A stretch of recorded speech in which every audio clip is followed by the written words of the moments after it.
I apologize for making some of you nervous, whether I was attending or not. We knew you'd be here. Right, and I had a little diversion from the school bus. There must have been 75 kids on the school bus, and I had to wait patiently for them to. And you made it to the same school bus? Same school bus. Well, welcome everyone. Time to call the meeting to order at 4 o'clock, we'll say. What a privilege. I saw Jay in the audience. Welcome, Jay. Thank you. I'm glad to have you with us. And I need to welcome Marcelo. Welcome. Is this your first time to be second meeting? And I think I was not here when you first joined us. Welcome. We're glad you're here. Thank you very much. Nice to be here. All right. First order of business. Do we have any requests to speak? No, Chair, we do not. With no request to speak, we'll move on to consideration of action on the minutes of our meeting of September 16th. Hopefully you've had a chance to look over them. If so, I'll accept a motion that we accept them. I have that from Carol. I have a second from Pamela. All in favor, say aye. Aye. Any opposed? Motion passed unanimously. Thank you. Let's see, what's the next thing? Development update. Anna, are you going to give that to us? Welcome. Always good to see you. Okay, well, good afternoon, everybody. Today, we're going to be going over TIRZ development update. And we're going to be going over the areas you see here on the map. So we have the Telfair West Commercial District, the Telfair West Business District, and University Commons Phase 3, Telfair Lakefront, Track 5, including Smart Financial Center, and also the University of Houston at Sugar Land, and a couple engineering updates. So here in the Telfair West Commercial District, we have 12 single-story medical and professional office buildings that are currently under construction. And we also have the Phase 2 of the University Commons phase, which is about 12 acres. And we have the Trader Joe's that recently opened in October. So if you haven't visited them yet, they have a lot of goodies and nice holiday treats. And we also have the Telfair West Commercial Tract, which is about 8 acres. And this houses floor and decor, and also a retail center that is built and ready for tenants to hopefully open before the end of the year. And Perry's Pizza just recently opened there as well, if you're looking for a New York slice. And we also have the Independent Financial Branch Bank that's open for business.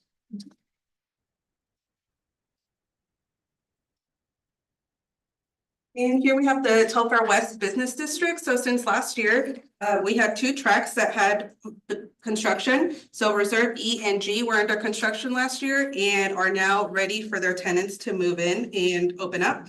And the only parcel that's left is Reserve F that's vacant. And at Telfair Lakefront, we have these 2 buildings that were constructed and are also ready for their tenants to move in and open up for business. And this is about 3 acres as well. When you say waiting for tenants to move in, do they already have tenants identified, or are they, still trying to get? I'm not sure on that. I can Okay. find out though. Okay.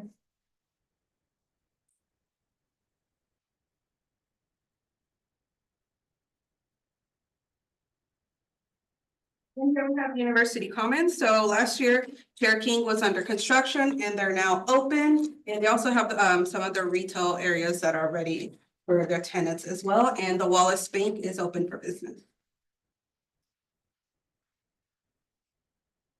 And for track 5, so we do have that 37 acres that MD Anderson has purchased. And they're in the phases of their development for the hospitals clinic. And then we also have Donani Private Equity Group, which has the 50 acres on the south end. And they're looking at potentially doing a mixed use development as well. In the top right acres is gonna be office/medical office, with some supporting retail and restaurants as well. I have a question on that. So the pink is where our parking is for Smart Financial Center. And that was originally owned by the city. So we still own this section right here. This is still city owned, and then this right here is MD Anderson, this is MD Anderson, and this as well. This is from Denani, and this is a different owner. So where's the three tracks of three tracks of land for MD Anderson? I know the two that are on the feeder. Yeah, where's the third one? This one right here between Smart Financial and Texas Instruments. Okay. Yeah. Okay. So what's the timing of the groundbreaking for phase one on MD Anderson? We don't have a timeline yet. Well, they don't have any estimate? Not that I've heard. I think, Devin, do you have any? They provided, I believe they provided one at one time, and then the next thing I heard, it was pushed till late 2025, and then, but I don't even know how concrete that time frame is as well. We had a development update, at MD Anderson, and, it was like she was saying, had been pushed back, so, what it is right now. I know it keeps changing, so. Mhm. Yeah. Would it have been possible to bring somebody from MD Anderson here for the next meeting, such as Jay is here to bring us an update on the university? Certainly ask. Yeah, I mean, that's hard, right? They have so many questions. And then we have Smart Financial Centers, which had over 340 visitors this year. Last year, I believe it was closer to 314, and they had 97 shows last year. So this year they did bring a lot more shows at 121. And they also do really well with comedy shows. So we had Leanne Morgan, Jerry Seinfeld, Matt Rife, and Shane Gillis, and those were some of their top shows this year. And ATG also did a suite renovation completion. So this renovated the lounge area of the suites. So now they have a lot more of a cozier atmosphere, so people can lounge around in between the show, before and after as well. And the sweet shop also relocated, well, Visit Sugarland relocated to the sweet shop. So they have some merchandise there, and for this year, they generated 2,500 in revenue. And the third annual Sugarland Arts Fest was in the spring as well. And here you can see the sweet shop, some of the renovation, and a new mural that was put in the back of the house. So hopefully we'll hear the artists talk about Sugarland a little bit more when they go out on stage. And we also have the University of Houston in Sugarland, and so the new technology building should be open in the summer of 2025. This is going to host all of their technology programs, and they're also really excited about their nursing college, which is the Andy and Barbara Gessner College of Nursing. So they're #1 in the nation. They've received that because they're 100% passing rate for first-time students that are taking the exam to become nurses. And so they're the first in the nation, so that includes the state and other colleges as well, which is like Bachelor of Science and also Bachelor's of Nursing. And they're also requesting state funds for a building to house the perioperative nursing program. And so this is going to have a lot of healthcare simulations, some more continuing education, and virtual and innovative things that they can do to improve their programs. And then we have some engineering updates. So the University Boulevard expansion is 80% complete, and the second phase is going to consist of some signal improvements and interlane closures. And for the Brazos River turnaround roadway improvements, they're looking for funding, so they've applied for a grant with the Federal Transit Authority, and also with with HGAC for their grant as well. And so hopefully we'll get some grants awarded so that they can continue moving forward with the project. But they're looking at ways to connect with the public transit area in the area, and hopefully that'll help them move along and get some funding for the improvements. Okay, and here's our net taxable values. So in 2023, the city's assessed value was over 350 million and the county's was over 348 million. So this is a 10% increase from last year and an 11% increase from last year. Can we get copies of everything? Yes. Um, did you provide any timing for the Brazos turnaround project? I know they're looking for funding, but what's that? Do we have any insight on timing and when that may? Melanie's here with engineering, so she can give you a little bit of. I'm the transportation and mobility manager. The problem with funding is the state won't fund a roadway that isn't a state roadway, and this is not considered one. Also, you can't get federal funding unless it's a major collector or higher roadway, and currently this is not. So we're trying to get creative. I know the university at some point had showed Fort Bend Transit's Park and Ride potentially when they expand their campus, being to the south of where the roadway would connect. So there's a potential that we could work with Federal Transit Administration and do those two projects in coordination. So that they'd pay for the new Park and Ride location and for the roadway extension. And then we're always working with HGAC through their transportation improvement process. So we're always putting projects in for that. So those two potentials, we're just trying to find funding for it, basically. A question just on the history. How did that road get there? I can remember going on it. Yeah, the problem is, because TxDOT has closed the Brazos River turnaround that used to go underneath the freeway so people could make a U-turn and come back to, instead of using the university. So they've decided because of the Brazos River erosion that they're never gonna put that turnaround back in. So in order to keep people from having to go all the way to the major congested Crab River Road and 59 turnaround, it's just to give an alternate for people to get to the festival site, the university, all of them, and then this whole medical campus. So it's just to help alleviate some of the traffic that's on the university. But I thought that TxDOT had agreed to give the money to the city or to pay for this project up to the amount of money they were going to spend on, they would have needed to spend on doing the complete reconstruction of the Brazos River turnaround. So since they decided not to rebuild the Brazos River turnaround with everything that's going on, they were going to put all that money into this project here. So I thought that was all agreed to. So what happened to that? That I don't know, that's all before me. I know they were looking at some federal funds to redo the bridge, the overpass 59, they're having to extend the bridge because of the Brazos River erosion.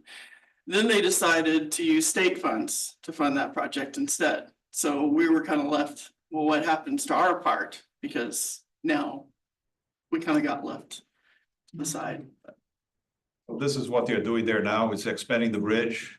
Right, and the reason why they moved that project up is just because of safety. I mean, it's a bridge that was eroding and it's not gonna last much longer. So because they had to do that fast and didn't want to wait for the federal funding process, they found money in their deep pockets and decided to go ahead and fund that the bridge. As part of the project, they're not doing the turnaround like we used to be, right? I mean, it's just They're the not gonna bridge do it, it's itself. just the bridge. Interesting. Shoring it up, extending it so that the river, no matter what happens in hundreds of years, it'll still be there. Yeah, I think it'd be good for you to follow up on the history of that, because I mean, that was the agreement that instead of putting the turnaround around, they would put the money into this project here for, even though they wouldn't normally do it, but because they weren't gonna rebuild that, they were gonna give that money to this project. yeah, I'll have to So we look need to at it. find out why we're not getting that money anymore, or they're not gonna put the money into it anymore, because that was the agreement. And I apologize because I did miss the last meeting. Where is the new turnaround going to be, or you want it to be? Well, if you go back to that map of Festival Boulevard.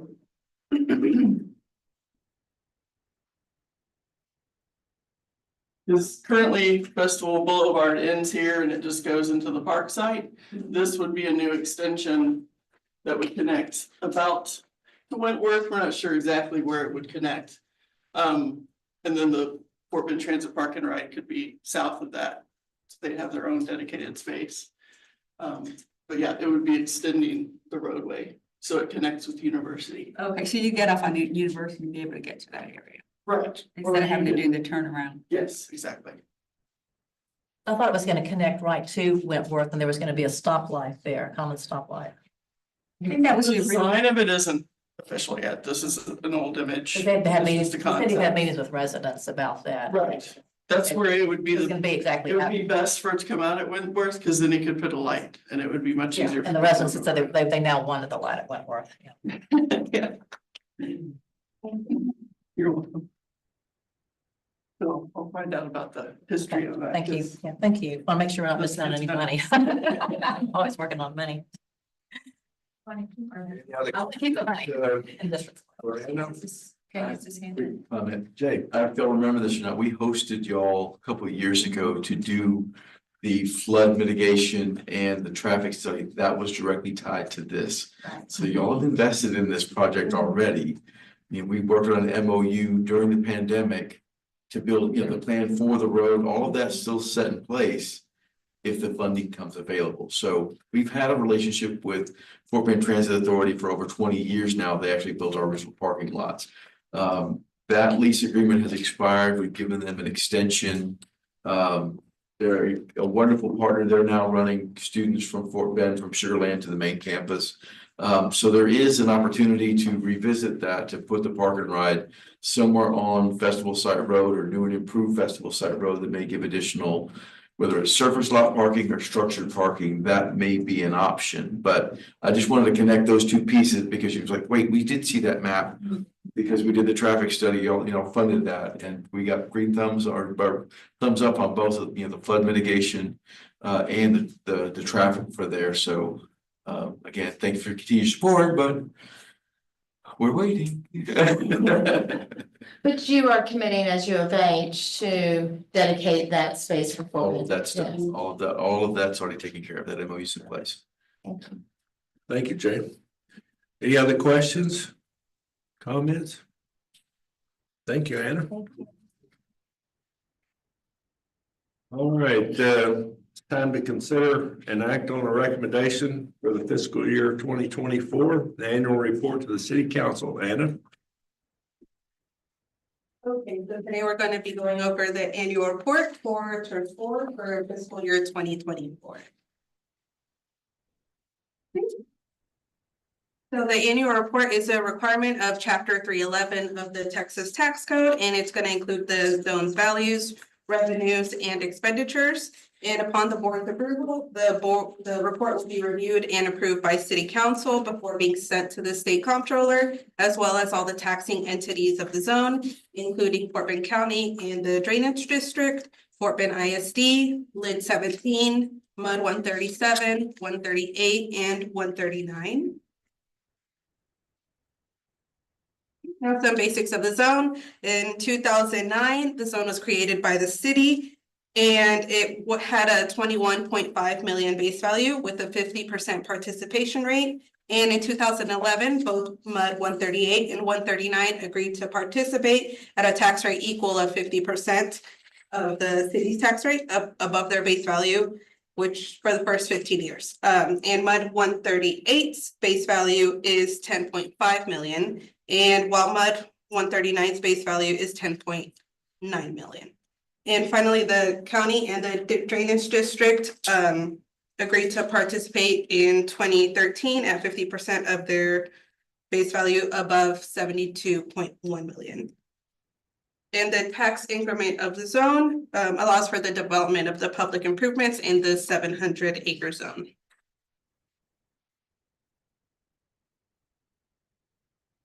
This is going to be we're going to start with the revenues here. And in FY24, there was a total of 1.9 million received in revenue. And this was 552 was received from the city's incremental taxes. And a similar amount of 579 was received from the county. And we have 327,000 from the MUD 138 and 71,000 from MUD 139. And additionally, 429,000 was received in interest income.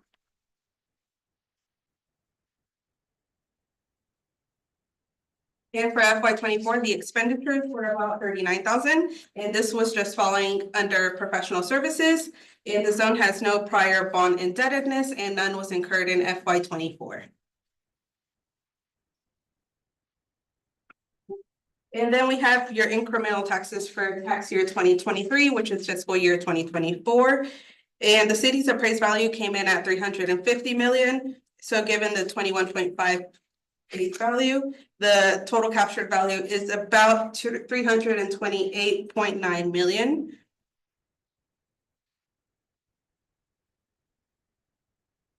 Now for MUD 138's appraised value, it came in at 211 million, and given their 10.5 million base value, the total captured value is 201.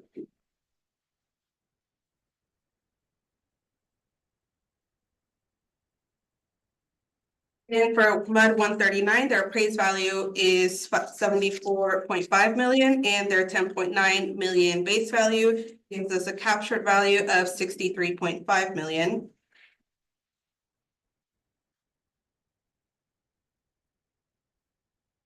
And for Fort Bend County and the Drainage District, the appraised value is 348 million with a 72.1 million base value. This brings their captured value to 276.1 million.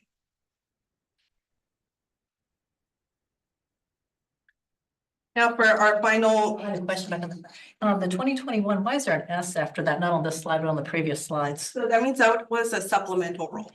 Well, And for the total tax increment received for tax year 2023, fiscal year 2024 is just over 1.5 million. And this means since the creation of the zone, we've received over 9 million in tax increment. Okay. So with that, staff recommends the board approve the recommendation to City Council for a TIRZ full year 2024 annual report. And again, as a reminder, the copies of the report are going to be sent to the state comptroller and the taxing entities of the zone, which is the Fort Bend County and the Drainage District, Fort Bend ISD, Lit 17, 137, 138, and 139. Thank you, Anna. That's a lot of information all the way back to the beginning. Any questions or comments? I'll make the motion to approve. Thank you. You're ahead of me a little, Bridget, but this information brings me back to our very first meeting and our vision for what this would become and grow to. And we're not there yet, but I was here on that day and remember how much growth we had in front of us. I look back at these numbers and see how far we've come. And there's some really exciting things ahead. I was talking with a friend earlier today about how important the MD Anderson Hospital is going to be. The biggest parcel is yet to be developed at the back. The Zanani Group has that. I have a friend involved in the 8-acre park on the freeway. We're going to see some exciting things in the next couple of years. So just a point of privilege to remember. But I also want to thank each of you for your commitment to this TIRZ, the growth you've been a part of, and the roles you've played. Some of you were there at the first meeting with me and have been here right along for the ride. So thank you. You know who you are. And Pamela was here on day one and Terry was here on day one. So and others have come and gone. I'd also like to remember Matt Shepard briefly. I don't think I've chaired a meeting since we lost Matt, and I was really touched and heartbroken really to get the bad news. He was an important part of this group, and his expertise as an engineer gave us insight into a lot of these projects that we needed. So missing Matt and thanking him for his service. Welcome, Marcelo. We're glad you're here. Glad to be here. Thank each of you. At this Christmas time, you're an important part of this group. Now, back to business. I have a motion pending from Bridget. And make it again, Bridget, we'll get back on track. I'll make the motion to approve the annual report. Thank you, Bridget, and Terry will second. All in favor, say aye. Any opposed? Thank you. Motion is approved. We'll send that on to the city council and they'll send it on to the state. Thank you, Anna. You covered a lot of ground. How many years did you cover there in a few short minutes? Really just one. Just this year, but all the other years are there too, but thank you. Any other items that we should consider before we close? Wishing everybody Merry Christmas. Thank you, Bridget. I was about to do the same. Hope you have a wonderful holiday season, a very Merry Christmas. Thank you again for your service to our community. And for some of you, it's not just the city of Sugar Land, it's the county and the community that we serve. But thank you for your time and your commitment. I'll entertain a motion to adjourn. Just real quick, Yes, can we take advantage that Jay is here with us just to give us an update on the building, a little more information than what we had on that slide? we're gonna ask him if he would be. So we're about to say to do that. We can't do that on the agenda, so it's okay. We can't do that on it's outside the agenda. Oh. After we adjourn, you can go ask. Yeah, I'll stick with that. Thank you, keep us straight back there. Thank you. I have a motion pending to adjourn. Did I get a second? I made the motion, yeah. I made a motion, have a second. All in favor, say aye. Any opposed? Motion passes. The meeting is adjourned.